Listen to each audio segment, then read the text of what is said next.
स्वागत है दोस्तों आप सभी का। मैं हूं आपका दोस्त विक्रम और आज हम शुरू करने जा रहे हैं एक नया audio book once again Devraj Chauhan series का। आज जिस ऑडियो बुक को हम शुरू करने जा रहे हैं उसका नाम है ताकत का खेल। आप सबसे रिक्वेस्ट है कि आप हमारे चैनल को सब्सक्राइब अवश्य करिएगा। इससे हमारी हौसला अफजाई होती है, काम करने का जोश बढ़ जाता है और अगर आप एक कमेंट कर दें तो सोने पे सुहागा ही हो जाए। तो चलिए शुरू करते हैं पार्ट 1 ताकत का खेल। उस कॉलोनी में बने छोटे से मकान के दरवाजे के बाहर लगी कॉल बेल के स्विच पर देवराज चौहान ने उंगली रखी तो भीतर बेल बजने की आवाज आई। देवराज चौहान ने गर्दन घुमाकर आसपास देखा। सुबह के 10 बज रहे थे। सूरज कुछ देर पहले ही निकला था। मौसम में हल्की हल्की हल्की ठंडक थी। लगता था जैसे दिन निकलना अभी शुरू ही हुआ है। तभी भीतर से आती कदमों की आहट के पश्चात दरवाजा खुला। देवराज चौहान ने देखा कि दरवाजा खोलने वाली सामान्य कद काठी की औरत थी। उसने साड़ी पहन रखी थी, मांग में सिंदूर था। कहिए, ताराराम है? नहीं। औरत ने गहरी निगाहों से देवराज चौहान को देखा। तुम्हें किसने कहा कि ताराराम यहाँ होगा?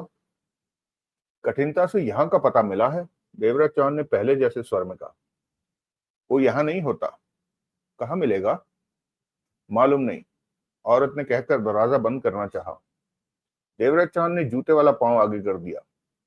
वो दरवाजा बंद न कर सकी, परंतु देवराज चौहान की हरकत पर उखड़ी और गुस्से से दरवाजा खोलती बोली, इस हरकत का मतलब? बुलाऊं पुलिस को? पुलिस आई तो उसे बताना ही पड़ेगा कि ताराराम कहाँ है। मुस्कुरा रहा था देवराज चौहान अभी तक।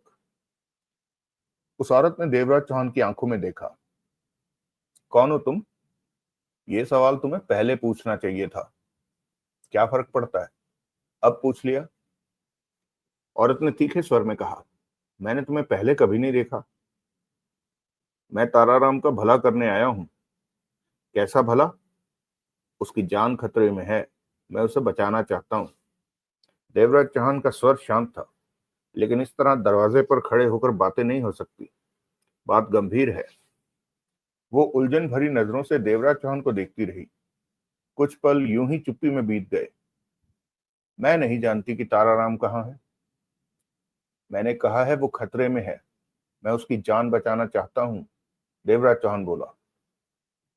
अगर तुमने मेरी बात न मानी तो हो सकता है ताराराम जिंदा न बचे। तुम हो कौन? देवराज चौहान। मैंने पूछा तुम कौन हो, नाम के अलावा? मेरे बारे में इतना जान लेना ही बहुत है कि मैं ताराराम को बचा सकता हूँ। तुम इस तरह की बातें करके वक्त खराब कर रही हो, मुझे भीतर आने दो। वो औरत एक तरफ हट गई। देवराज चौहान मुस्कुराया और भीतर प्रवेश कर गया।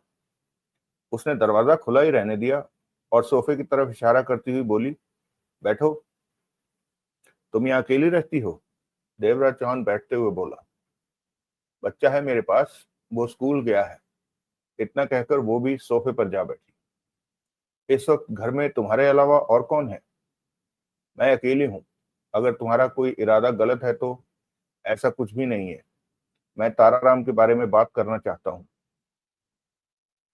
क्या हुआ है जो तुम उसे बचा सकते हो और उसकी जान खतरे में? मुझे मालूम है कि तुम ताराराम की पत्नी नहीं हो, लेकिन सिंदूर लगाकर रहती हो। मैं सिंदूर लोगों के लिए लगाती हूँ ताकि कोई मेरी या मेरे बच्चे की तरफ उंगली ना उठाए। औरत ने गंभीर स्वर में कहा, 20 साल से ताराराम ने मुझे यहाँ रखा हुआ है। बच्चा भी उसी का है। खर्चा पानी और ये घर उसी ने मुझे दे रखा है। जब मन होता है मेरे पास आ जाता है। लोग उसे मेरा पति समझते हैं। उससे शादी तो नहीं हुई, पर वो मेरे पति की ही तरह है। उसके प्रति ईमानदार हो? हाँ, औरत ने गंभीर स्वर में कहा। 20 साल पहले 5 लोगों ने मेरे साथ बलात्कार किया था। उसके बाद मेरे पति ने मुझे घर से निकाल दिया। माँ बाप ने भी घर में नहीं घुसने दिया। बहुत बुरी हालत हो गई थी मेरी। तब ताराराम ने मेरा हाथ थामा। उसने उसने स्पष्ट कह दिया था कि उसकी मजबूरी है, वो मेरे से शादी नहीं कर सकता, लेकिन पत्नी की तरह रखेगा। रखा भी। वो मेरे लिए तो ईमानदार ही है। मैंने उसमें कभी कोई बुराई नहीं देखी। दुनिया के लिए वो कैसा भी हो, मुझे कोई मतलब नहीं। देवराज चौहान ने सिगरेट सुलगाई। कल आया था वो तुम्हारे पास? कल? उसके माथे पर बल उभरे। ताराराम को देखे मुझे 2 महीने से ज्यादा हो गए। नाम क्या है तुम्हारा? विभा। 2 महीने से ज्यादा हो गए ताराराम को देखे। उसके बारे में पता करने की कोशिश नहीं? ताराराम ने मना कर रखा है कि बेशक वो साल भर मेरे पास ना आए, मैं उसे तलाशूं नहीं। मेरे खर्चे के लिए पैसे बैंक में आ जाते हैं। उसने अपने बैंक वालों से कह रखा है कि हर महीने इतनी रकम मेरे खाते में डाल दी जाए। लेकिन बात क्या है, तुम इतनी पूछताछ क्यों? ताराराम की जान खतरे में है। कितनी बार कहोगे? विभा ने उसकी आंखों में झांका। उसका फोन आया होगा, बात की? 2 महीने से तो उसका कुछ भी नहीं आया मेरे पास। लेकिन बात क्या है? देवराज चांद ने कश लिया और गंभीर स्वर में बोला, मैं तुम्हें नहीं बता सकता। ताराराम का फोन आए या वो खुद आए तो उससे कह देना, उसे मुसीबत से देवराज चौहान ही निकाल सकता है। देवराज चौहान ने सोहनलाल का नंबर बताकर कहा, अगर बचना चाहता है तो इस नंबर पर फोन करके देवराज चौहान के लिए मैसेज छोड़ दे। तुम पागल तो नहीं हो? विभा उखड़े स्वर में कह उठी, मुझे कुछ बता नहीं रहे और अपनी ही कहे जा रहे हो। कम से कम पता तो चले कि तुम नहीं जानती कि ताराराम इस वक्त कहाँ है? नहीं जानती तो तुमसे बात करने का कोई फायदा नहीं। अगर जानती हो तो बताओ। दोनों साथ ही ताराराम के पास चलते हैं। उससे जो बात होगी तुम भी सुन लेना।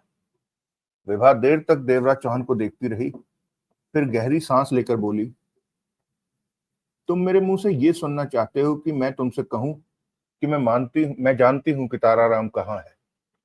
हाँ, ठीक समझी तुम। लेकिन मैं सच में नहीं जानती कि ताराराम कहाँ पर है। देवराज चौहान उठ खड़ा हुआ। मैसेज छोड़ने के लिए फोन नंबर बता दिया है तुम्हें?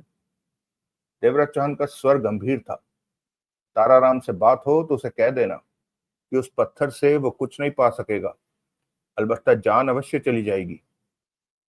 ऐसे में वो बचना चाहता है तो मेरे से बात कर ले, मैं उसे बचा लूंगा। पत्थर? विभा के होंठों से निकला। देवराज चौहान दरवाजे की तरफ बढ़ा। सुनो। विभा फौरन उठ खड़ी हुई। देवराज चौहान ठिठका, वो पत्थर क्या है? क्या वो हीरा है? वो सिर्फ पत्थर है, देवराज चौहान ने गंभीर स्वर में कहा।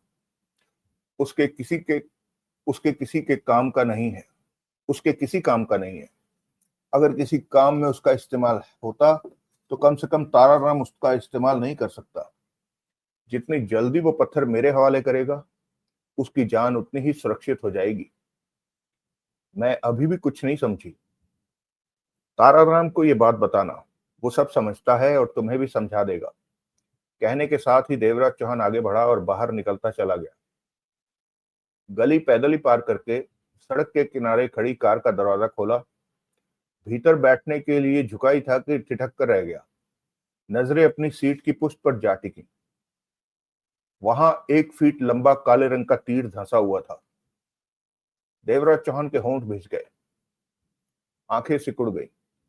फिर एकाएक उसका सारा शरीर हिला और हाथ आगे बढ़ाकर खींचकर वो तीर सीट की पुष्ट से बाहर निकाला।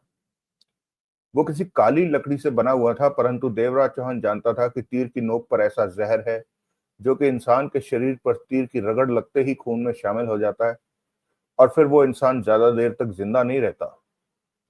ये तीर उसके लिए चेतावनी था। देवराज चौहान ने तुरंत सिर उठाया और आसपास, फिर दूर तक देखा।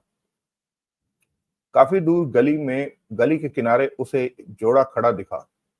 उसने ब्राउन सूट पहन रखा था, आंखों पर काला चश्मा था, सिर पर पी कैप रखी हुई थी। उसके स्याह काले चेहरे से देवराज चौहान ने उसे तुरंत पहचान लिया। देवराज चौहान कई पलों तक उसे देखता रहा। तभी जोड़ा गली में प्रवेश कर गया। देवराज चौहान ने उसके पीछे जाने की कोशिश नहीं की।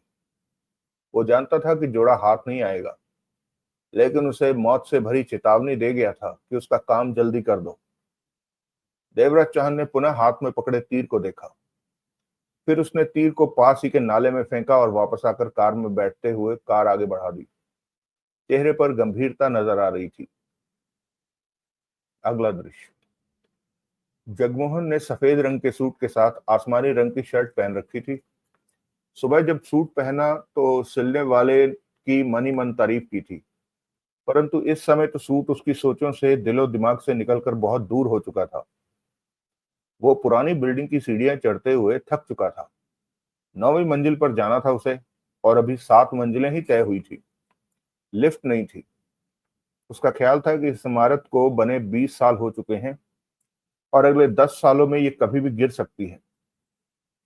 कम से कम इस समय तो उसके मन में यही विचार आ रहे थे, क्योंकि वह सीढ़ियां चढ़ते थक चुका था। आखिरकार 9वीं मंजिल पर पहुंच गया। वहां 4 फ्लैट थे। बीच के रास्ते में बच्चे खेल रहे थे। उनसे पूछकर कि सुरनाम का फ्लैट कौन सा है, वहां पहुंचा। दरवाजा खुला हुआ था। सामने ही छोटा सा कमरा ड्राइंग रूम जैसा था। भीतर से पुरानी फिल्मी गानों की आवाजें आ रही थी। 2 पल के इंतजार के बाद जगमोहन ने जोर से दरवाजा खटखटाया। तुरंत ही एक व्यक्ति दिखा। वो पास आ गया। कहिए। सुरनाम जी हैं क्या? मैं ही हूं। उसने जगमोहन को घेरा। उसने जगमोहन को घूरा। ताराराम के भाई हो तुम? उसकी आंखें सिकुड़ी। क्या ताराराम का भाई होना गुनाह है? नाराज क्यों होते हो? मैंने कुछ गलत तो नहीं पूछा? जगमोहन ने थके स्वर में कहा। तुम क्या 9 मंजिलों की सीढ़ियां रोज तय करके ऊपर नीचे आते जाते हो? तो क्या घर में ही बैठा रहूं? परिवार कौन पालेगा? तुम ही पालोगे। बाहर तो जाना ही पड़ेगा। नौकरी तो करनी पड़ती है। सीढ़ियां भी उतरनी पड़ेंगी। वापस घर में आना है तो सीढ़ियां चढ़नी ही पड़ेंगी। तुम ठीक हो, मैं ही गलत था। काम क्या है? ताराराम का पता कहीं खो गया है, मिल नहीं रहा। किसी ने बताया कि उसका भाई इस इमारत में रहता है, तो मैं यहाँ आ गया। जगमोहन ने शांत स्वर में कहा। ताराराम का पैसा देना है मैंने। कितना? उसकी आंखों में चमक आ गई। 2 लाख। मुझे दे दो, मैं दे दूंगा। वो जगमोहन के अगल बगल झांकता बोला। कहाँ है पैसा? नीचे गाड़ी में। चलो पहले पैसे ले आते हैं। इतना कहकर उसने गर्दन पीछे करके कहा। अभी आता हूं।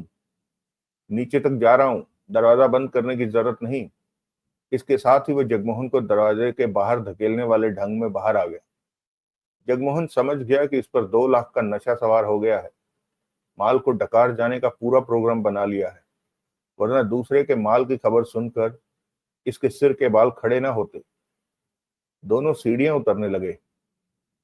ताराराम किधर रहता है? उसकी फिक्र मत करो। समझो तुम्हारे नोट उसके पास पहुंच गए। अपना फोन नंबर दे देना। ताराराम को नोटों के साथ दे दूंगा।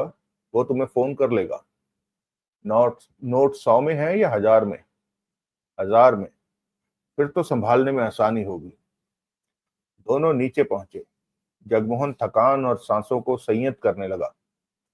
थक गए? सुरनाम मुस्कुराया। मैं तो नहीं थका।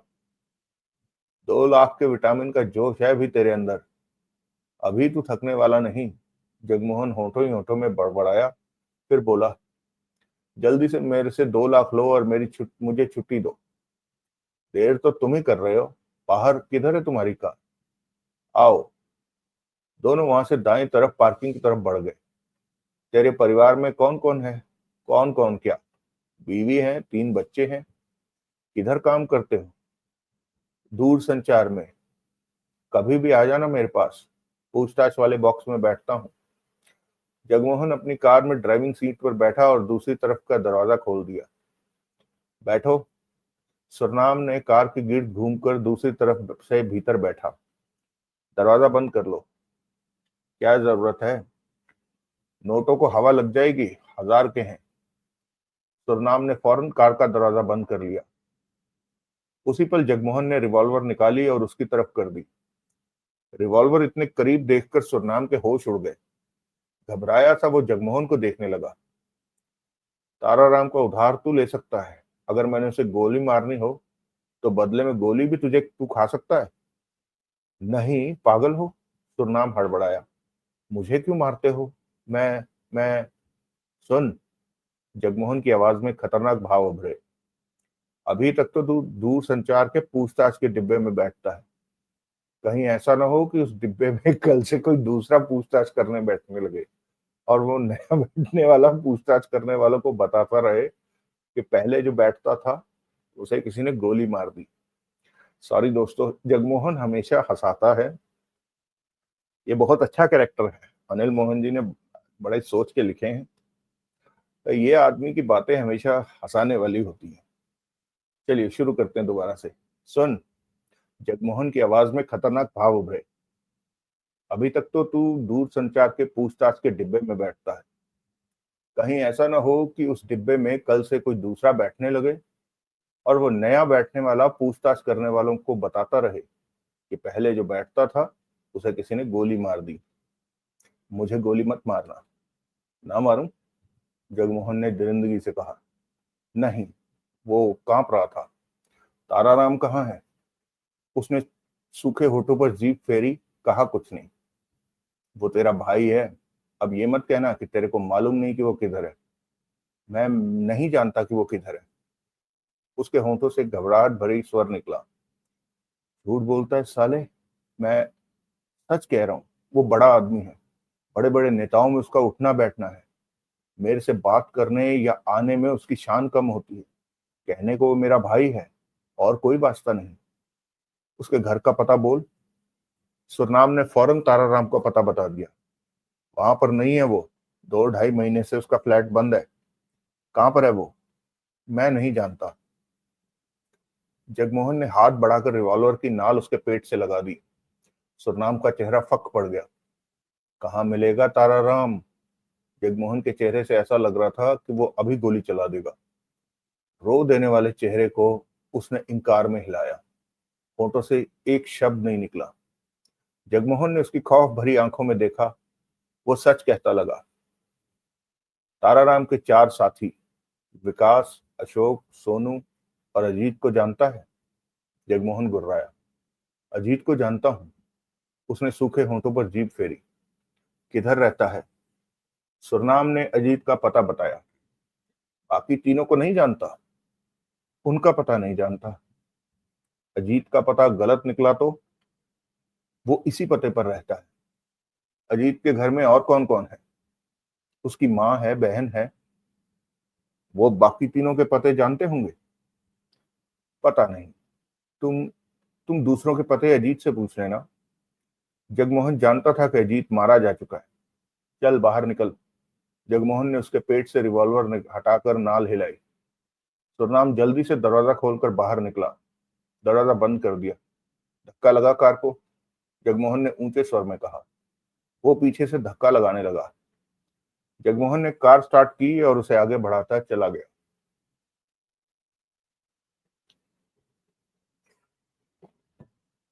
अगला दृश्य। 15 साल की बच्ची थी वो, और वो औरत 50 के करीब थी। उसके चेहरे से ही लग रहा था कि वो परेशान है। उसके शरीर पर कपड़े भी अच्छे खासे नहीं थे, खास अच्छे नहीं थे। सुरनाम ने जो अजीत का पता बताया था, जगमोहन उस पते पर पहुंचा था, जो कि भीड़ भरी कॉलोनी में 2 कमरों का मकान था। एक कमरा नीचे बना हुआ था, दूसरा उसके ऊपर। जगमोहन को कार काफी बाहर सड़क पर ही रोकनी पड़ी थी। दरवाजा बच्ची ने खोला था और पीछे बैठी औरत नजर आई थी। जगमोहन एक ही निगाह में भांप गया कि घर की स्थिति ठीक नहीं है। 2 ढाई महीनों से अजीत भी घर से गायब था। ऐसे में पक्का ये दोनों अजीत के आने और घर में पैसा देने का इंतजार कर रही थी। अगर इन्हें मालूम हो जाए कि अजीत जिंदा नहीं है तो? कहिए अजीत। इतना कहकर जगमोहन खामोश हो गया। भैया तो घर पर नहीं है, वो बच्ची बोली। 2.5-3 महीने से कहीं गए हैं। जगमोहन ने गंभीर निगाहों से उसे देखा, फिर मुस्कुराकर बोला। मुझे तुम्हारे भैया ने ही भेजा है। सच? सच? वो एकाएक खिल उठी, फिर पलटकर पीछे बैठी औरत से कहा। माँ, इन्हें भैया ने भेजा है। औरत भी फौरन उठकर आगे आई। आओ बेटा। बाहर क्यों खड़े हो, भीतर आओ। जगमोहन ने भीतर प्रवेश किया और जेब से 10,000 की गड्डी निकालकर औरत को थमाई। अजीत ने भेजे हैं, आपको देने को कहा है। ओह, औरत ने राहत की सांस ली। वो अभी तक वापस क्यों नहीं आया? ये मैं नहीं जानता, वो आए तो उसी से पूछिएगा। सोनू, अशोक और विकास का पता दे दीजिए। क्यों नहीं? गुड़िया, इन्हें पता लिख दे, अपने भाई के तीनों दोस्तों का। कुछ ही देर में जगमोहन बाहर था। सोनू के पते की कोई जरूरत नहीं थी, वो भी जिंदा नहीं था। अशोक और विकास के पते उसके काम के हो सकते थे। पहले वो विकास के पते पर पहुंचा। विकास का घर बंद था। पूछने पर पड़ोसियों से पता चला कि दूसरे प्रदेश की पुलिस आई थी। उन्हें एक लाश मिली है जिसके कपड़ों से मिले ड्राइविंग लाइसेंस पर पता यहीं का था। इधर विकास भी 2.5-3 महीनों से घर पर नहीं था। ऐसे में उसके घर वाले ये देखने गए हैं कि कहीं वो लाश विकास की तो नहीं है। जगमोहन उसी पल समझ गया कि वो लाश विकास की ही होगी। जगमोहन जल्दी से अशोक के पते पर पहुंचा। वो शहर के बाहरी सीमा से सटे कस्बा रूपी गांव में रहता था। उसका भरा पूरा परिवार था। बूढ़े माँ बाप, पत्नी, 2-3 बच्चे, भाई और भाभी। उन लोगों ने जगमोहन को इज्जत से बिठाया। अशोक के बारे में पूछने पर बूढ़ी औरत बोली, हम तो खुद परेशान हैं कि अशोक कहाँ चला गया। इतनी देर तो वो कभी बाहर नहीं रहा। 2 महीने से तो उसने फोन भी नहीं किया। समझ में नहीं आता कि उसे ढूंढे तो कहाँ ढूंढे। कुछ तो बताकर गया होगा। इतना ही बोला था कि काम के सिलसिले में शहर से बाहर जा रहा हूँ, जल्दी आ जाऊंगा। उसके बाद 1-2 बार उसने घर पर फोन किया, फिर फोन आना भी बंद हो गया। बूढ़ा व्यक्ति, जो कि अशोक का पिता था, बोला, मैं तो सोच रहा था कि पुलिस में रिपोर्ट लिखवाऊं। कुछ दिनों से तो बहू ने खाना पीना छोड़ दिया है, बेचारी रोती रहती है। जगमोहन का मस्तिष्क इस आशंका से भर उठा कहीं अशोक भी तो जान नहीं गवा बैठा। मैं पता करूंगा अशोक के बारे में, पता चला तो आपको फोन कर दूंगा। भूल मत जाना बेटे, बूढ़ी औरत ने कहा। मेरे बेटे का पता करना कि वो कहाँ है। जी, आप मुझे ताराराम का पता दीजिए, उससे भी मिलना था। ताराराम? हाँ, अशोक का दोस्त है ये। इसका फोन आ जाया करता था, लेकिन जब से अशोक गया है इसका कोई फोन नहीं आया। मेरे पास तो इसका पता नहीं है, बहू से पूछती हूँ। ताराराम का पता घर में किसी के पास भी नहीं था। जगमोहन बाहर आ गया। शाम के 4 बजने वाले थे। उसके चेहरे पर छाई गंभीरता नजर आ रही थी। सोचों में यही था कि शायद अशोक और विकास भी नहीं बचे। वो समझ नहीं पा रहा था कि इनके साथ ऐसा क्या हुआ जो ये मारे गए। अजीत और सोनू की लाशें तो वो कब की देख चुका था। बाहर आकर कार में बैठा और कार आगे बढ़ा दी। तुम्हें दिया महीना पूरा होने वाला है जगमोहन। इन शब्दों के कार में गूंजते ही जगमोहन चौंका, फिर तुरंत ही संभल गया। बिल्ला, उसके होंठों से निकला। हैरान हो गए मुझे यहाँ देखकर? जगमोहन सच में हैरान हुआ था, लेकिन अपने पर काबू पाए रखा। अब तुम्हारे जख्म कैसे हैं? ठीक हो गए, तुम अपनी कहो। मुझे कैसे ढूंढा? मैं ढूंढ लिया, अपनी कहो। काम अभी हुआ नहीं। महीना पूरा होने वाला है। जगमोहन ने कार को सड़क के किनारे रोका और पलटकर पीछे वाली सीट पर बैठे बिल्ला को देखा। बिल्ला शांत भाव से एकटक उसे देख रहा था। हम ताराराम को ढूंढने की चेष्टा कर रहे हैं, लेकिन वो कहीं भी मिल नहीं। हमें वो पत्थर वापस चाहिए जगमोहन। इसके अलावा हम कुछ भी सुनना नहीं चाहते। बिल्ला ने कठोर स्वर में कहा और बाहर जाने के लिए दरवाजा खोला। अगर हमारा काम नहीं हुआ तो तुम और देवराज चौहान मारे जाओगे। हमारे हाथों से कोई दूर नहीं। अब तक ये बात तुम्हें महसूस हो गई होगी। जगमोहन के दांत भिज गए। बिल्ला बाहर निकला और दरवाजा बंद कर दिया। हम जो कोशिश कर सकते हैं कर रहे हैं। तुम इस तरह। तभी पीछे से आती कार पास आकर रुकी। बिल्ला आगे का दरवाजा खोलकर उस कार में बैठ गया। जगमोहन ने ड्राइविंग सीट पर बैठे व्यक्ति पर नजर मारी तो चौंका। काला सूट पहने भेड़ू कार चला रहा था। तेरे को कार चलानी आती है? जगमोहन हैरानी से बोला। बिल्ला ने दूसरी कार की सीट पर बैठे जगमोहन को बिल्ला ने दूसरी कार की सीट पर बैठ जगमोहन को तीखी नजरों से देखा। महीना पूरा होने वाला है जगमोहन, महीना का 1.5 भी लग सकता है। ताराराम हमें मिल। तभी बिल्ला के इशारे पर भेड़ू ने कार आगे बढ़ा दी। जगमोहन अपनी कार की ड्राइविंग सीट पर बैठे उस कार को जाते देख रहा था। उसकी आंखें सिकुड़ चुकी थी, चेहरे पर सोच के भाव थे। फिर उसने गहरी सांस ली और कार आगे बढ़ा दी। अगला दृश्य। साहब जी, वो व्यक्ति धीमे से देवराज चौहान से बोला, ताराराम तो नेतागिरी के धंधे में है। किसे नेता बनाना है, किसे हराना है, वो तो हमेशा ही इसी जोड़ तोड़ में रहता है। खुद वो कुछ नहीं है, लेकिन दुनिया को बनाता रहता है। तुम्हारा मतलब कि वो कुछ नहीं करता खुद? उसका अपना काम काम की तो उसे मौज है। खरा खरा माल नेताओं के दम पर सस्ते में ले लेता है और तगड़े दामों में बेचता है। अभी 6 महीने पहले ही सरकारी बंगला 11 लाख में खरीद लिया और बिल्डर्स को 87 लाख में बेचा। ऐसे काम वो बहुत करता है। बड़े बड़े ठेके नेताओं के पास कराकर दूसरे लोगों को दे देता है। करोड़ों में खेलता है। किसी के सामने मेरा नाम मत लेना। मैं तो ये बातें आपको इसलिए बता रहा हूँ कि आपने दोबारा मुझे 500 का नोट दिया है। उस औरत का पता तो मैंने आपको बता दिया। वहां से ताराराम का पता नहीं चला तो और किसके बारे में बताऊं? वैसे एक बात तो पक्की है कि ताराराम इस शहर में नहीं है। क्यों? ये तुम कैसे कह सकते हो? देवराज चौहान ने उसे देखा। जनाब, वो कहीं भी हो, सप्ताह में एक बार तो वो मेरे हाथ की दाल फ्राई खाने अवश्य आता है। 45 सालों से इसी ढाबे पर दाल फ्राई कर रहा हूँ। मैं तो उसे तब से जानता हूँ जब वो उधार खाया करता था। मेरे हाथ की दाल फ्राई ना खा ले तो उसका पेट नहीं भरता।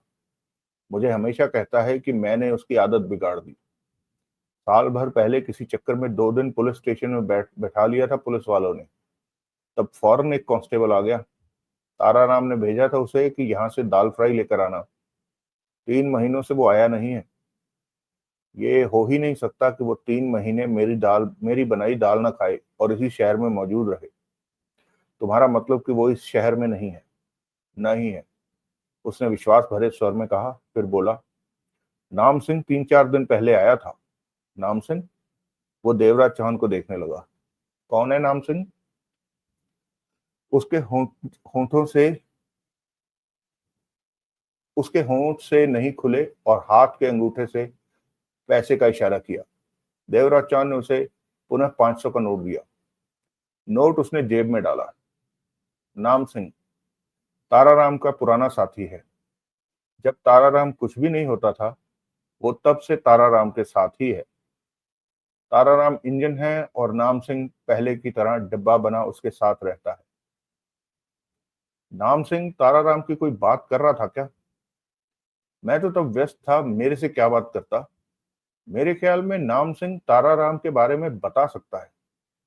नाम सिंह का पता बता। भीतर कॉपी में है, उसमें लिखा है, मैं नोट करके लाता हूँ, कहकर वो ढाबे के भीतर चला गया। देवराज चौहान ने सिगरेट सुलगाई और आसपास देखा। ये भीड़ भरे बाजार में दुकानों के बीच फंसा ढाबा था। शाम के 5 बज रहे थे। इस वक्त वहां ग्राहक के नाम पर 2-4 चाय पीने वाले थे। देवराज चौहान को पता चला था कि ताराराम इस होटल में आता रहता था, तो उसने यहाँ आकर पूछताछ की। 50 बरस का यही पहला व्यक्ति टकरा गया जो कि होटल में दाल फ्राई करता था। 5 मिनट में ही वो कागज पर एक पता लिख कर ले आया था। नाम सिंह का पता है ये। तुम इससे मिलोगे? देवराज चौहान ने कागज लेकर उस पर लिखे पते को देखा। इससे ताराराम के बारे में मालूम हो सकता है। ये ताराराम को बहुत खुजलाता है। ताराराम से नोट जो मिलते हैं इसे। देवराज चौहान उठ खड़ा हुआ। बंदा कैसा है? एकदम घटिया।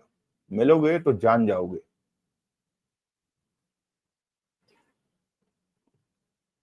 अगला दृश्य। वो अच्छे इलाके में बना फ्लैट था जिसका पता देवराज चौहान के पास था।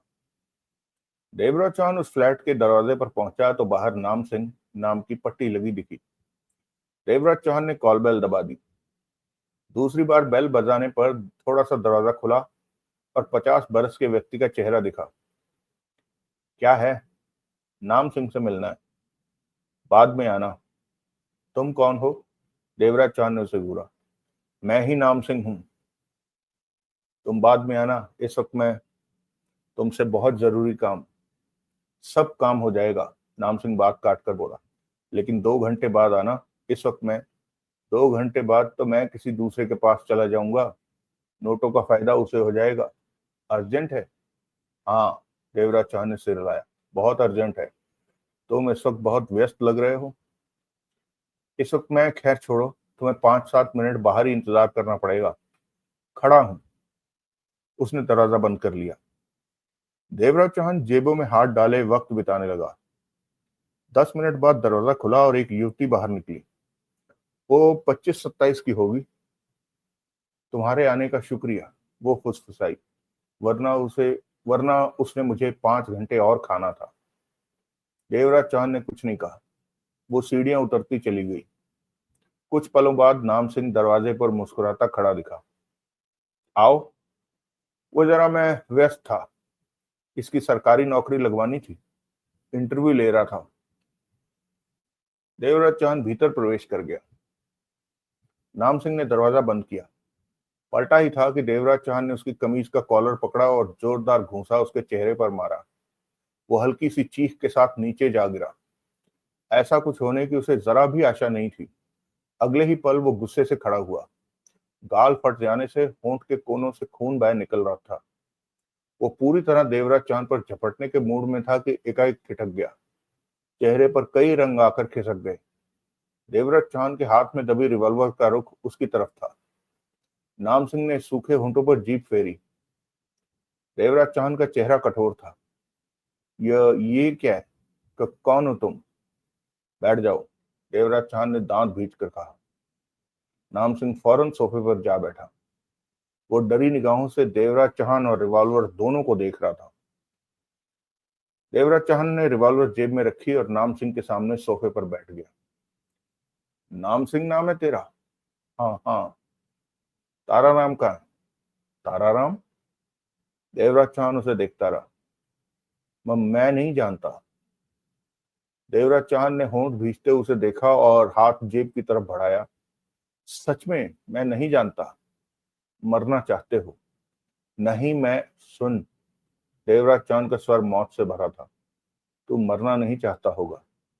नहीं, मैंने तुम्हें पहले कभी नहीं देखा। मेरी तुम्हारी क्या दुश्मनी जो दुश्मनी पैदा हो जाएगी अगर तुमने ताराराम तक मुझे ना पहुंचाया। देवराज चौहान ने खतरनाक स्वर में कहा। उसने गहरी सांस लेकर पहलू बदला, फिर कह उठा। मेरा यकीन करो, 3 महीने हो रहे हैं मैंने ताराराम को नहीं देखा। कल तुमने ताराराम से फोन पर बात की? क्या क्या कह रहे हो? कौन कहता है? एकाएक वो तेज स्वर में कह उठा। मैं कह रहा हूं, ये गलत है। नाम सिंह बोला। करीब 3 महीने पहले वो किसी काम के लिए गया था। तब मैं शहर में नहीं था। वो मेरे लिए मैसेज छोड़ गया था कि 15-20 दिन तक आएगा। वापस आने पर मुझे पता चला कि उसके साथ अजीत, विकास, सोनू, अशोक, पंत और दीपक भी गए थे। मैं नहीं समझ पाया कि इन सबको लेकर वो किस काम के लिए कहाँ गया है। पता करने की चेष्टा की तो कुछ भी पता नहीं चला। जाने के करीब 15 दिन बाद उसने मुझे फोन किया। तुम्हारा मतलब कि आज से करीब 2.5 महीने पहले? हाँ। क्या बोला वो? मेरा हाल चाल पूछा, उसके बाद उसने कहा कि उसे आने में अभी वक्त लगेगा। नाम सिंह जल्दी जल्दी कह रहा था। मैंने बहुत पूछा कि मामला क्या है, वो क्या कर रहा है, लेकिन इस बारे में उसने कुछ नहीं कहा। जोर देने पर उसने यही कहा कि वो आने पर बताएगा। इतनी ही बात हुई। उसके बाद कब फोन आया? आया ही नहीं। मैं खुद कई बार ये सोचकर परेशान हो उठता हूँ कि ताराराम आया क्यों नहीं। अगर कहीं व्यस्त है तो कम से कम फोन तो कर ही सकता था। उसने पहलू बदला। उसके बारे में पूछने वाले पूछ पूछ के थक गए। कई नेता तो खुद मेरे यहाँ तक चक्कर लगा गए। जो भी हो, ताराराम नेताओं के लिए कीमती बंदा है। उसके बिना तो कई नेताओं की गाड़ी रुक जाती है। चुनाव होने की संभावना है। ऐसे में किन किन नेताओं ने ताराराम को पूछा? उसने कई नाम देवराज चौहान के सामने रखे और सोचने के बाद नाम सिंह ने 2 नाम और बता दिए। सुना है नील क्रिस्टो ताराराम की वजह से जीतकर मंत्री बना था। देवराज चौहान शांत स्वर में बोला, पक्का, वरना नील क्रिस्टो के मंत्री बनने का कोई चांस ही नहीं था। नाम सिंह तुरंत सिर हिलाकर कह उठा, तारा राम ने ही बहुत जोर तोड़ से उसे चुनाव जितवाया था। मैं खुद तब तारा राम के साथ था। देवराज चौहान ने सिगरेट सुलगाकर कस लिया। नील क्रिस्टो कहाँ है? यहीं, इसी शहर में। देवराज चौहान ने उसकी आंखों में झांका। इसी शहर में? हाँ। वो कहीं बाहर था? इस शहर से बाहर? हाँ। नील क्रिस्टो अपनी बेटी जॉर्जी और सुरक्षा कर्मियों के साथ लंबी छुट्टी बिताकर लौटा है। 20-25 दिन हो गए उसे वापस आए। नाम सिंह ने कहकर सवालिया नजरों से देवराज चौहान को देखा। 20-25 दिन? पक्के तौर पर कितने दिन? कुछ पल सोचने के बाद नाम सिंह बोला, करीब 25 दिन। तुम्हें अजीब नहीं लगा कि नील क्रिस्टो को ताराराम की जरूरत नहीं पड़ी? वो ताराराम को पूछने नहीं आया? ताराराम के लिए उसने तुम्हें एक फोन भी नहीं किया? देवराज चौहान ने कठोर स्वर में कहा।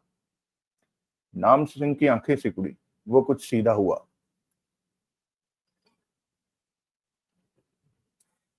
ठीक कहा तुमने, लेकिन कहना क्या चाहते हो? कश लगाकर देवराज चौहान कुछ पलों तक खामोश रहा, फिर बोला, ताराराम से तुम्हारा क्या वास्ता है? वो मर गया तो तुम्हें कोई फर्क पड़ेगा? फर्क? नाम सिंह कसमसाया। क्या बात करते हो? ताराराम की वजह से ही मैं शान से जिंदगी बिता रहा हूँ। लोग ताराराम को पूछते हैं और मेरी कीमत बन जाती है। ताराराम नहीं रहेगा तो मेरी कीमत खत्म। मेरी दाल रोटी ताराराम के दम पर ही चलती है। अगर उसे बचाना चाहते हो तो मुझे ताराराम के बारे में बताओ। बचाना चाहता हूँ? क्या वो खतरे में है? खतरे में नहीं, मौत के मुंह में है। देवराज चौहान ने अपने शब्दों पर जोर दिया। नाम सिंह 2 पल तो उसे देखता रहा। शायद वो ठीक से उसकी बात नहीं समझ पाया था। क्या है ताराराम ने? नाम सिंह के होठों से निकला। ये मैं तुम्हें नहीं बता सकता। नाम सिंह ने देवराज चौहान को देखते ही समझने वाले ढंग से सिर हिलाया। वो अगर मुझसे न मिला तो बहुत जल्दी मारा जाएगा। कुछ लोग उसकी जान के पीछे हैं। वो उसे देखते ही मार देंगे। लेकिन वो तो शहर से बाहर है। ताराराम शहर में ही है। देवराज चौहान ने उसकी आंखों में झांका। ओह। नाम सिंह सीधा हुआ। मैं अभी सोनू और उसके साथियों को फोन। सोनू, अशोक, विकास, अजीत, पंत और दीपक की बात कर रहे हो? हाँ। वो ताराराम के साथ गए। मेरे ख्याल में वो जिंदा नहीं है। नाम सिंह की आंखें फैल गई। सब मर गए? पंत और दीपक की मौत हो चुकी है। सोनू और अजीत पक्की तरह मर चुके हैं। उनकी लाशें मैंने देखी हैं। लाशें देखी? कहाँ? ये तुम्हारे जानने लायक बात नहीं है। देवराज चौहान ने उसे देखा। और और विकास, अशोक? पक्का तो नहीं कह सकता, लेकिन वो भी शायद मर गए होंगे। बात क्या है? ये सब क्यों मर गए? किसने मारा इन्हें? मेरे ख्याल में तो तुम्हें ताराराम के बारे में सोचना चाहिए। अगर तुम वास्तव में ताराराम को जिंदा देखना चाहते हो तो मेरी बात को सच मानकर ताराराम का पता लगवाओ। उससे मेरी मुलाकात करवाओ। वो तो ठीक है, लेकिन कुछ तो पता चले कि मामला क्या। मैं तुम्हें कुछ नहीं बता सकता। जो पूछना हो वो ताराराम से ही पूछना। नाम सिंह देवराज चौहान को देखने लगा। मैं करीब 25 दिन से ताराराम की खबर पाने की चेष्टा कर रहा हूँ, लेकिन मुझे ताराराम की कोई खबर नहीं मिल रही, जबकि उसे इसी शहर में होना चाहिए। उसकी खबर मुझे मिल जानी चाहिए कि वो कहीं ना कहीं है, परंतु उसकी मौजूदगी की खबर मुझे कहीं नहीं मिल रही। तुम ये तो नहीं कहना चाहते कि ताराराम मर गया? अभी तो मैं ये नहीं कहना चाहता, क्योंकि ऐसी कोई खबर नहीं है मेरे पास। तुम कौन हो? एकाएक नाम सिंह ने पूछा। देवराज चौहान। कौन देवराज चौहान? देवराज चौहान नाम है मेरा। अभी तुम्हारे लिए इतना ही जानना बहुत है। वो देवराज चौहान को देखता रहा। मेरी बात तुम्हारी समझ में आई है कि नहीं? आई, लेकिन पूरी नहीं आई। इतना तो समझ में आ गया कि ताराराम को ढूंढना है। नाम सिंह ने सहमति में सिर हिलाकर कहा। लेकिन उसे कहाँ तलाश करूं? तुम्हारी बातें सुनकर तो लगता है कि वो कहीं छिपा हुआ है या फिर शहर से बाहर है। जब तक मामला मुझे पता न चले तब तक उसे ठीक से तलाश नहीं कर। नील क्रिस्टो के यहाँ चेक कर। नील क्रिस्टो? नाम सिंह की आंखें सिकुड़ी। जो ताराराम के बारे में तुमसे पूछने नहीं आया। देवराज चौहान ने एक एक शब्द पर जोर देकर कहा, इतना जान लो कि ताराराम जो काम कर रहा था उसमें नील क्रिस्टो भी शामिल था। तुम नहीं समझोगे, लेकिन ये मैं महसूस कर सकता हूँ कि 25 दिन पहले नील क्रिस्टो का वापस शहर में आना और फिर ताराराम के बारे में तुमसे न पूछना उसको शक के दायरे में खड़ा करता है। कैसा शक? तुम अपने तौर पर नील क्रिस्टो के आदमियों को टटोलो, उनमें से कोई आदमी तो तुम्हारा खास होगा। उससे भीतर की खबर पाने की चेष्टा करो, जैसे कि नील क्रिस्टो कहाँ पर छुट्टियां बिताकर आया है, वहां पर क्या क्या हुआ। याद रखना, इन्हीं बातों में तुम्हें ताराराम का भी जिक्र मिलेगा। तुम्हें यह जानना है कि अभी भी नील क्रिस्टो का ताराराम से कोई वास्ता तो नहीं। देवराज चौहान ने नाम सिंह की आंखों में देखकर कहा, कैसा वास्ता? यही कि कहीं ताराराम ने क्या कह रहे? जो कह रहा हूं वो सुनो और समझो, ज्यादा सवाल मत करो। तुम्हारा फोन नंबर क्या है? नाम सिंह ने अपना फोन नंबर बताया। कल तुम्हें फोन करूंगा कि क्या तुम इस मामले के बारे में कुछ कर पाए हो या नहीं। ताराराम की तुम्हें जरूरत है तो तुम अवश्य उसके बारे में भाग दौड़ करोगे। देवराज चौहान उठ खड़ा हुआ। तुम सच में उसे बचाना चाहते हो? हाँ। क्यों? देवराज चौहान नाम सिंह को देखता रहा, फिर गंभीर स्वर में बोला, इस बात का जवाब। तुम मुझे किसी भी बात का जवाब नहीं दे रहे। मजबूरी है। मैं इस मामले को आम करके ताराराम की जान को खतरे में नहीं डालना चाहता। तुम ताराराम के बारे में पता करना, मैं तुम्हें कल फोन करूंगा। कहने के साथ ही देवराज चौहान ने सिगरेट एस्ट्रे में मसल दी। नाम सिंह भी उठ खड़ा हुआ। वो व्याकुल सा नजर आ रहा था। नील क्रेस्टो को चेक करना जरूरी है, बहुत जरूरी। नील क्रेस्टो को चेक करना जरूरी है, बहुत जरूरी, देवराज चौहान ने कहा। वो मेरे शक में आता जा रहा है। उसकी बेटी जॉर्जी फिल्मों में काम करना चाहती है। एक फिल्म वाला मेरी पहचान का है। जब से उसे पता चला तो वो कई बार मुझे फोन कर चुकी है कि उसे फिल्मों में काम दिलवाऊं। नाम सिंह ने सोच भरे स्वर में कहा, क्या जॉर्जी इस मामले में कुछ बता सकती है? कुछ नहीं, बहुत कुछ बता सकती है। देवराज चौहान की आंखों के सामने जॉर्जी का चेहरा नाचा। अगर तुम किसी तरह जॉर्जी का मुंह खुलवा सको तो उससे कहना कि तुम उसे मशहूर हीरो के साथ हीरोइन के रूप में सेट करा सकते हो, बशर्ते कि वो 10 करोड़ फिल्म में लगाए, जो कि उसे बाद में वापस। 10 करोड़? पागल हो गए हो? नील क्रिस्टो तो 50 लाख भी नहीं। नाम सिंह, जो मैं कह रहा हूं वैसा ही करो। नाम सिंह, जो मैं कह रहा हूं वैसा ही करो। उसके बाद जॉर्जी क्या कहती है वो समझो। याद रखना, जॉर्जी वो बात बता सकती है जो हम जानना चाहते हैं। देवराज चौहान ने सोच भरे स्वर में कहा, तुम्हारा मतलब कि वो जानती है कि ताराराम कहाँ है? नाम सिंह के होंठ सिकुड़े। शायद वो जानती है। तुम जॉर्जी के साथ इसी तरह की कोशिश करो। ये तुम पर निर्भर है कि तुम उसे किस तरह बात करते हो। मैं तुम्हें।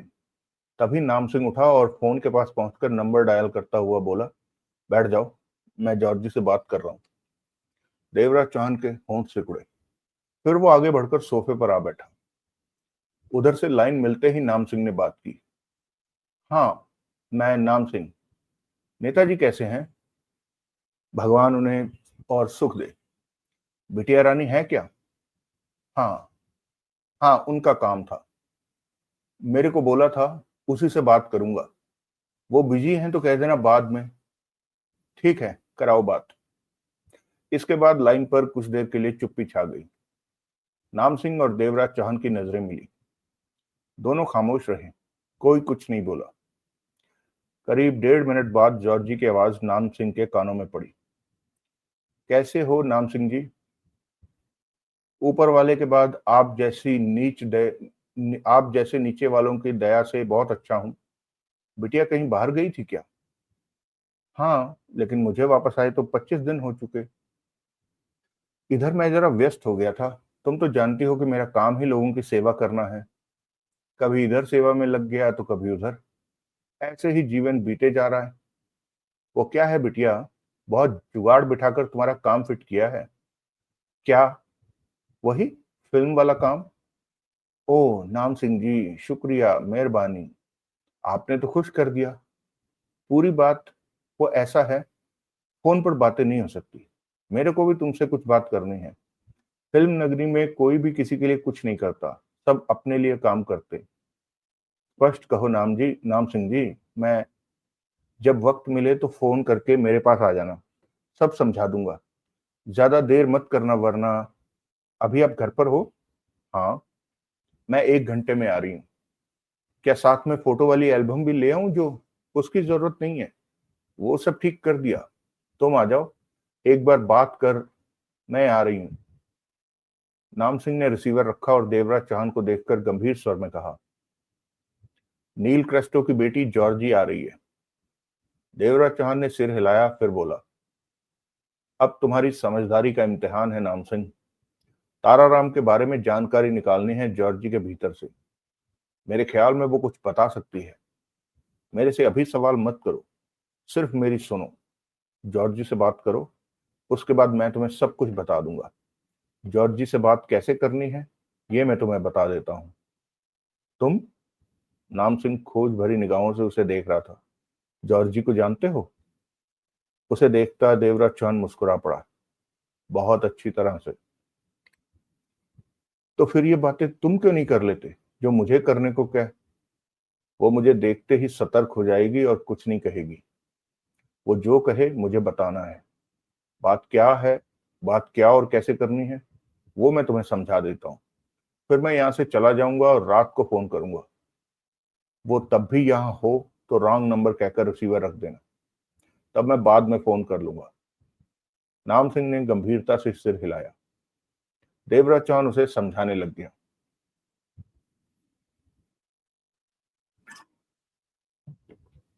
अगला दृश्य। इसके 15 मिनट बाद देवराज चौहान नाम सिंह के फ्लैट से निकला और अपनी कार के पास पहुंचकर ठिठका। हर तरफ नजर मारी, उसे जोड़ा नजर आ रहा था। वो उसी सूट में दूर एक कार के साथ टेक लगाए खड़ा था, उसे ही देख रहा था। देवराज चौहान उसे देखता रहा। चेहरे पर सोच के भाव थे।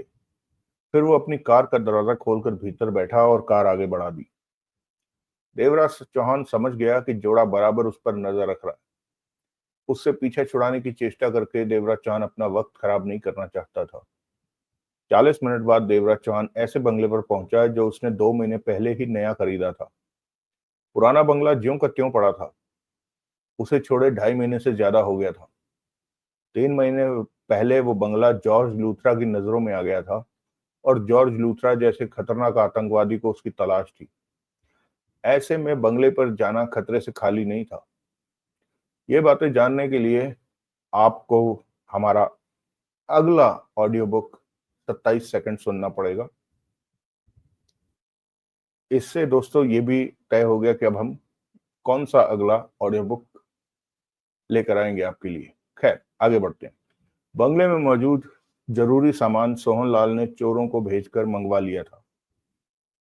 देवराज चौहान बंगले पर पहुंचा तो रात का अंधेरा घिरने लगा था। वहां जगमोहन मौजूद था पहले से ही। घंटा भर पहले ही वो वहां पहुंचा था। कुछ सफलता मिली? ताराराम का पता चला? जगमोहन उसे देखते ही बोला। पक्का नहीं कह सकता। क्या मतलब? देवराज चौहान बैठता हुआ सोच भरे गंभीर स्वर में बोला। हम वहां से कब लौटे थे? वहां से? जगमोहन की आंखें सिकुड़ी। आज करीब 25 दिन हो गए हैं। और नील क्रेस्टो को कब वहां से आज आना चाहिए था? क्या मतलब? जवाब दो। उसे तो वही होना चाहिए था। फिर पत्थर के बारे में पता चलने के बाद वो वापस आने की तैयारी करता। इसमें 5-7 दिन तो उसे लगे होंगे। यही मैं सोच रहा हूं, देवराज चौहान ने कहा। लेकिन ऐसा नहीं हुआ। हमारे हमारे वहां से आने के एक आध दिन के फेर में वो अपनी बेटी जॉर्जी और अन्यों के साथ वापस आ गया। ये कैसे हो सकता है कि वो लंबे समय से वहां था? पत्थर लिए बिना वो कैसे? उसके आने से स्पष्ट है कि नील क्रेस्टो के को हाथों हाथ पता चल गया होगा कि ताराराम वो पत्थर ले गया है। देवराज चौहान ने सोच भरे स्वर में कहा। लेकिन नील क्रेस्टो इस तरह शराफत से वापस नहीं आ सकता। उधर ताराराम कहीं मिल नहीं रहा। मुझे लगता है कि इत्तेफाक से ताराराम या पत्थर नील क्रेस्टो के हाथ लग गया है। परंतु उस पत्थर को इस्तेमाल करने का वक्त ठीक नहीं था। बस्ती के खतरनाक लोग जंगल में फैलते जा रहे थे। ऐसे में वो ये सोचकर वापस आ गया कि कुछ वक्त बाद वो फिर तैयारी करके वहां जाएगा। ये तुम्हारी सोचें हैं। शायद सोचें ठीक हों। अभी कुछ ही देर में पता चल जाएगा। देवराज चौहान ने अपने दिन भर की भाग दौड़ के बारे में बताया। हो सकता है, जगमोहन ने सोच भरे स्वर में कहा, नील क्रिस्टो वहां से खाली हाथ वापस आया हो। मालूम हो जाएगा। मैं नाम सिंह को सब समझाया हूं। इस वक्त वो बात कर रहा होगा जॉर्जी के साथ। जगमोहन देखता रहा देवराज चौहान को। ये भी तो हो सकता है कि जॉर्जी नाम सिंह के आगे मुंह ना खोले। देखते हैं।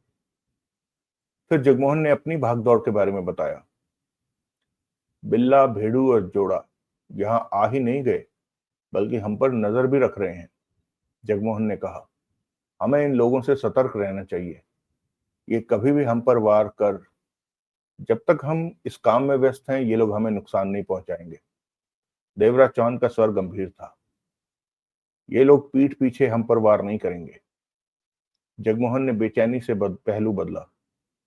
हम दोनों अपनी भागदौड़ का नतीजा सामने रखें तो उससे ये स्पष्ट होता है कि विकास और अशोक भी नहीं रहे। अजीत और सोनू की लाश हम देख चुके हैं। पंत और दीपक पहले ही मारे जा चुके हैं। यानी कि सिर्फ ताराराम ही बचता है, जिसके मरने की हमारे पास कोई जानकारी नहीं है। जगमोहन सोच भरे स्वर में कह रहा था। ये भी तो हो सकता है ताराराम उस पत्थर को लेकर सही वक्त के इंतजार में कहीं छिप गया हो। हाँ, ऐसा हो जाना भी संभव है। एक और बात। क्या? देवराज चांद ने उसे देखा। कस्तूरी लाल ने तुमसे 50 लाख वापस नहीं मांगा, जबकि उसका काम नहीं हुआ। अगर हम इस बात पर गौर करें तो सारी बात खुद ब खुद ही समझ आती है। जगमोहन की आंखें सिकुड़ी। मतलब कि वो पत्थर नील क्रिस्टो के हाथ है। हमसे 50 करोड़ वापस मांगकर वो पत्थर के बारे में कोई खतरा मोल नहीं लेना चाहता कि कहीं हमें ये शक ना हो जाए कि पत्थर उसके पास है। देवराज चौहान ने सिगरेट सुलगाई। वो चुप ही रहा। कुछ कहा नहीं तुमने? जगमोहन पुनः बोला। इंतजार करो, कोई तो ऐसी बात सामने आएगी कि हमें हमारे सवालों का जवाब मिल जाए। अगला दृश्य। नाम सिंह ने बेल बजने पर दरवाजा खोला तो सामने जॉर्जी को हसीन मुस्कुराहट के साथ खड़े पाया। आओ आओ, वो पीछे हटता हुआ बोला। यह कहने से मैं पीछे नहीं हटूंगा कि तुम पहले से भी और ज्यादा सुंदर हो गई हो। किसी ठंडी जगह गई होगी, चेहरे की चमक बढ़ गई। आप तो मजाक कर रहे हैं। जॉर्जी मन ही मन तारीफ सुनकर खुश हुई। कसम से सच कह रहा हूं। तुम तो जानती ही हो कि मैं अपनों से झूठ नहीं बोलता। तब तक जॉर्जी आगे बढ़कर सोफे पर जा बैठी थी। नाम सिंह ने दरवाजा बंद किया और उसके सामने सोफे पर बैठता हुआ बोला, क्या लोगी? चाय, कॉफी या और कुछ?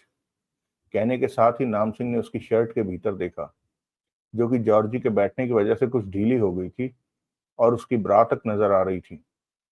जॉर्जी ने उसकी नजरों को महसूस किया, लेकिन परवाह नहीं की। कुछ नहीं लूंगी। आप फिल्म की बात कर रहे थे?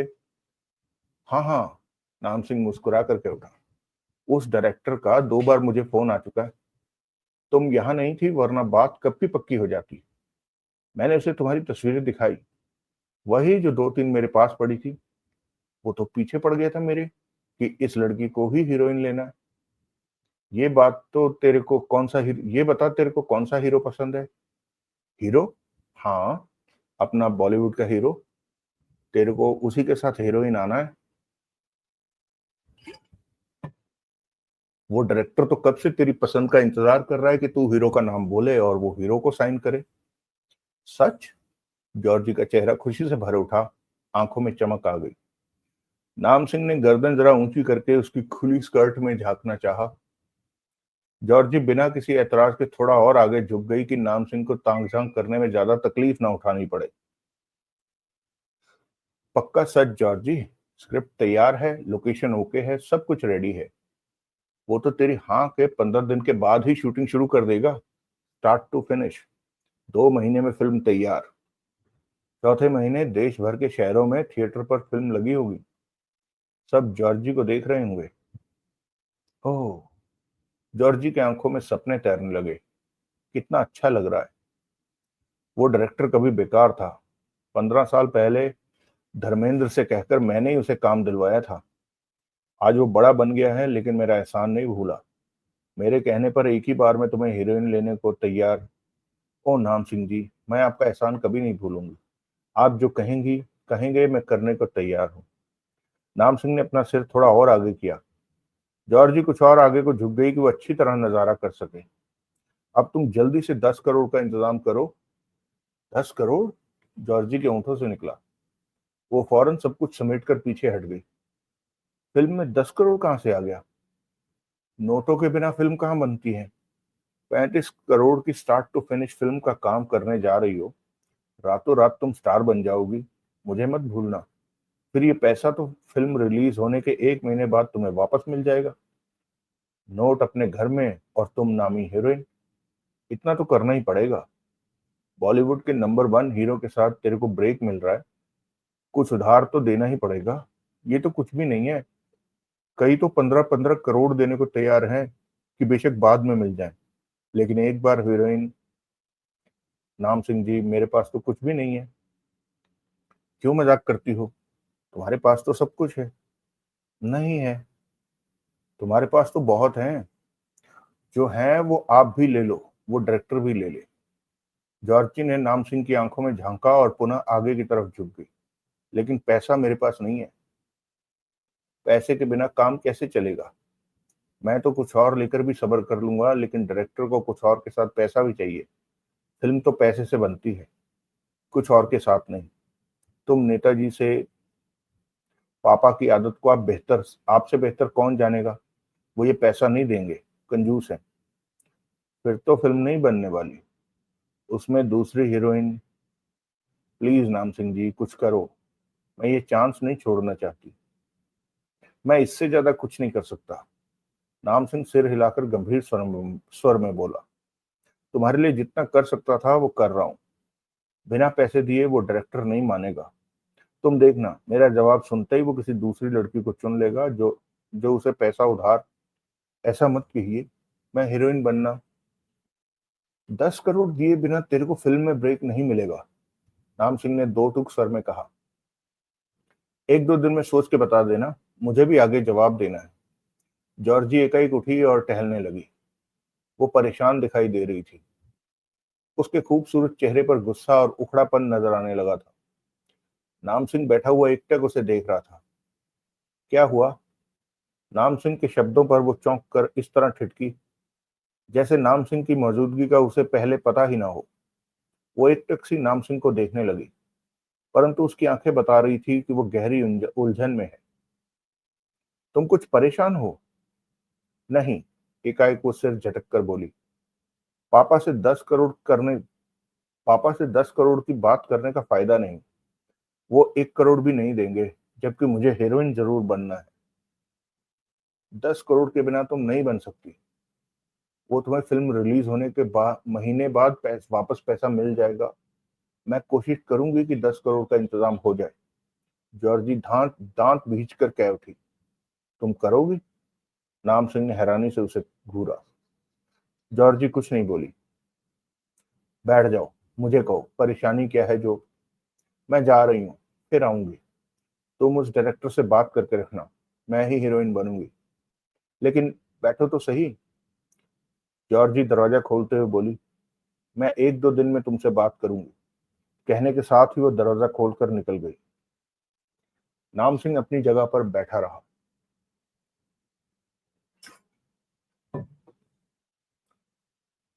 नाम सिंह जॉर्जी की बातें और व्यवहार समझने की चेष्टा कर रहा था। वो अपने बाप से 10 करोड़ नहीं लेगी तो कहां से लेगी? इतनी बड़ी रकम उसे कहीं से भी नहीं मिल सकती, जबकि जॉर्जी के शब्दों से जाहिर था कि वो इंतजाम कर लेगी। नाम सिंह फोन को देखने लगा। देवराज चौहान ने कहा था कि वो फोन करेगा और रात को 12 बजे फोन आया। हेलो। नाम सिंह उस वक्त सामने गिलास रखे पी रहा था जब बेल हुई। उसने रिसीवर उठाया। सॉरी। पहचाना? देवराज चौहान की आवाज कानों में पड़ी। हाँ, मैं तो कब से तेरे फोन का इंतजार कर रहा था। मतलब कि जॉर्ज जी से बात हुई? हाँ, आई थी वो और चली गई, राम सिंह ने सोच भरे स्वर में कहा। मैंने उससे कहा था कि नामी हीरो के साथ हीरोइन का चांस तेरे को दिलवा रहा हूँ। सिर्फ 10 करोड़ उधार देना है, रिलीज के महीने बाद पैसा वापस। मतलब कि मैंने उसे सब कुछ वैसा ही कहा जैसा तुमने समझाया था। फिर वो कहती है कि उसका पापा तो 10 करोड़ नहीं देगा, लेकिन वो कर लेगी इंतजाम। कहाँ से? यही सोचकर तो मैं हैरान हूँ। मेरे लिए तो 10 लाख का भी इंतजाम करना भारी पड़ जाए, और वो 10 करोड़ कर लेगी। इतनी रकम तो यार लोग भी नहीं देते, नाम सिंह संभले स्वर में कह रहा था। जाते वक्त वो कुछ गुस्से में और परेशान लग रही थी। मेरे से नहीं, किसी और से ही। मेरे से तो वो कल आने को कह गई है। देवराज चौहान की तरफ से कोई आवाज नहीं आई। सुना मैंने क्या कहा? वो पुनः बोला। सुना, वो तुम्हारे पास फिर आएगी। इस बार कोई और ही बात करेगी। क्या बात? सुन लेना, समझ जाओगे।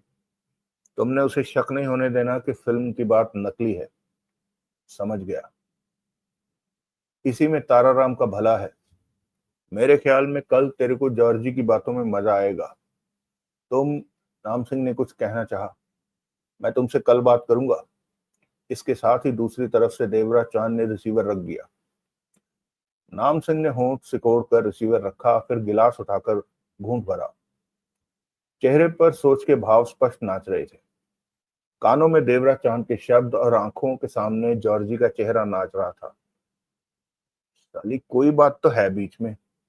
ये देवराज चौहान भी कोई उड़ती चीज है। नाम सिंह होठों ही होठों में बड़बड़ा उठा। अगला दृश्य। देवराज चौहान ने रिसीवर रखकर जगमोहन को देखा। क्या हुआ? एक गलती हो गई हमसे। देवराज चौहान के होंठ सिकुड़ गए। क्या? हमें नाम सिंह के घर पर नजर रखनी चाहिए थी। जॉर्जी जब नाम सिंह से मिलकर जाती तो उसका पीछा करना चाहिए था। क्यों? जगमोहन की आंखें सिकुड़ी। नाम सिंह ने मुझे जो बताया उससे तो वो लगता है जैसे ताराराम नील क्रिस्टो की कैद में हो। जॉर्जी को 10 करोड़ की जरूरत पड़ते ही वो परेशान सी कह उठी कि इंतजाम कर लेगी। फिर वहां से जाने की जल्दी दिखाई और कल आने को कह गई। वो नाम सिंह से सीधा ताराराम के पास गई होगी जहां उसे कैद कर रखा है। तुम बहुत छम तुम बहुत लंबी छलांग लगा रहे हो, जगमोहन के होठों से निकला। वो ताराराम से उस देवता के पत्थर के बारे में जानने की कोशिश करेगी कि उसने वो पत्थर कहाँ रख दिया है। यानी कि ताराराम अवश्य इनके हाथ लग चुका है, परंतु वो पत्थर नहीं। ताराराम अगर सच में नील क्रिस्टो के हाथों फंस गया है, तो वो हरामी देवता के उस पत्थर को उन लोगों के हाथ नहीं लगने दिया होगा। ताराराम अगर सच में नील क्रिस्टो के हाथों फंस गया है, तो वो हरामी देवता के उस पत्थर को उन लोगों के हाथ नहीं लगने देगा। जगमोहन होंठ सिकोड़े कह उठा, क्योंकि वो जानता है कि वो पत्थर नील क्रिस्टो के हाथ पड़ जाए तो सबसे पहले वो उसे ही खत्म करेगा। देवराज चौहान जगमोहन को देखता रहा। क्या ये नहीं हो सकता कि देवता का वो पत्थर नील क्रिस्टो के हाथ में पहुंच गया हो, उसने ताराराम को मार दिया हो और जॉर्जी अब अपने बाप के पास ये कहने गई हो कि उसे हीरोइन बनने के लिए 10 करोड़ रुपए की जरूरत है। 10 करोड़ वो अपने पास से दे या खजाना लेने चलते हैं। अभी कुछ भी पक्के तौर पर नहीं कह सकते। मेरे ख्याल में कल शायद कुछ पता चले। ये नाम सिंह विश्वास के काबिल है? एकाएक जगमोहन ने पूछा। विश्वास के काबिल तो कोई भी नहीं होता। दौलत का भार और मौका देखकर सब इधर उधर हो जाते हैं। लेकिन नाम सिंह की मजबूरी है कि वो नील क्रिस्टो की तरफ नहीं खिसकेगा। क्यों? देवता के पत्थर और खजाने के बारे में जानकर उसे कोई फायदा नहीं होगा। उसमें इतना दम नहीं कि नील क्रिस्टो के खिलाफ काम कर सके। जबकि इतना बड़ा खजाना सुनकर वो अवश्य सोचेगा कि उसे कुछ मिल जाए। ऐसे में वो हमें ही फोन करेगा। जो बात करेगा हमसे ही करेगा। समझा? जगमोहन के होंठों से गहरी सांस निकली। लेकिन पहले ये पक्का हो लेने दो कि ताराराम सच में नील क्रिस्टो की कैद में है या नहीं। है तो क्या उसने देवता का पत्थर नील क्रिस्टो के हवाले कर दिया है, या ताराराम से पत्थर लेकर नील क्रिस्टो उसे कब का मार चुका है? ताराराम के साथियों के मरने की खबर हम सुन रहे हैं, तो ऐसे में हो सकता है कि ताराराम भी मर गया हो, उसे भी मार दिया गया हो। जगमोहन ने कुछ नहीं कहा, होंठ सिकोड़े देवराज चांद को देखता रहा। कल कब नाम सिंह से बात? मेरे ख्याल में तुम कल सुबह नाश्ते के बाद नाम सिंह पर नजर रखनी शुरू कर दो। ये बेहतर तरीका होगा नाम सिंह की हरकतों पर नजर और जॉर्जी के आने जाने के बारे में खबर जानने का। समझ गया। कल सुबह 9 बजे तक मैं नाम सिंह के घर के बाहर होऊंगा, जगमोहन ने कहा और उठकर बाहर निकल गया। देवराज चांद बेड पर नींद लेने की चेष्टा करने लगा। कमरे में 0 वॉट का बल्ब जल रहा था, परंतु नींद आंखों और मस्तिष्क से कोसों दूर थी। आंखों के सामने बिल्ला, जोड़ा और भेड़ू के चेहरे आ रहे थे। जॉर्जी और नील क्रिस्टो के अलावा सरदार मोचना का चेहरा आ रहा था। फिर वो महीने भर पहले का वक्त में डूबने लगा। वो सब बातें उसके मस्तिष्क की पहली सीढ़ी पर आ गई थी, जो इसी मामले में पहले से ही वास्ता रख रही थी। एकाएक उसे लगा जैसे महीना भर पहले का वक्त सामने आ गया हो। देवराज चांद ने सिगरेट का कश लिया और खुली खिड़की से सिगरेट बाहर उछाल दी। दोस्तों, आज का पहला पार्ट हम यहीं रोकते हैं। कहानी बहुत मजेदार लग रही है और अभी तक कोई भी सिरा कहानी का हाथ में नहीं आया। हालांकि कॉमन सेंस जो बताती है वो हमें पता लग गया कि कोई देवता का पत्थर है। उस तीर के चक्कर में ये भी पता चल गया कि कोई कबीले टाइप लोगों का है जो तीरंदाजी करते हैं, क्योंकि ये लोग जंगल में गए थे, इस बात का जिक्र है। तो डेफिनेटली किसी ऐसी जगह गए हैं और वहां से वो पत्थर उठा लाए हैं जो कबीले वालों के लिए उनके भगवान की कीमत रखता है। जैसे आम शहरी लोग हैं उनके लिए हमारे भी कई पुराने मंदिरों में से मूर्तियां गायब हो चुकी हैं, जो हमें यूरोप के अलग अलग देशों में मिलती हैं। वहां वो लोगों ने अपने घरों में एज अ शो पीस रखी हुई हैं, जबकि वो हमारे हजारों साल पुराने मंदिरों के मंदिर वहां प्राण प्रतिष्ठा करके वो मूर्तियां स्थापित की हुई थी। तो अपनी अपनी आस्था का विषय है, और जिन्हें अपनी आस्था में भरोसा होता है वो उस आस्था के लिए कुछ भी कर सकते हैं, अगर वो जगमोहन और देवराज चौहान जैसों के पीछे पड़ सकते हैं तो। खैर, जो भी होगा अगले भाग से फिर शुरू करते हैं। आपसे एक बार फिर से रिक्वेस्ट है, हमारे चैनल को लाइक कीजिए, शेयर कीजिए, सब्सक्राइब कीजिए और एक कमेंट जरूर कीजिए हमारी हौसला अफजाई के लिए, हमारा प्रोत्साहन बढ़ाने के लिए। मिलते हैं अगली बार। धन्यवाद।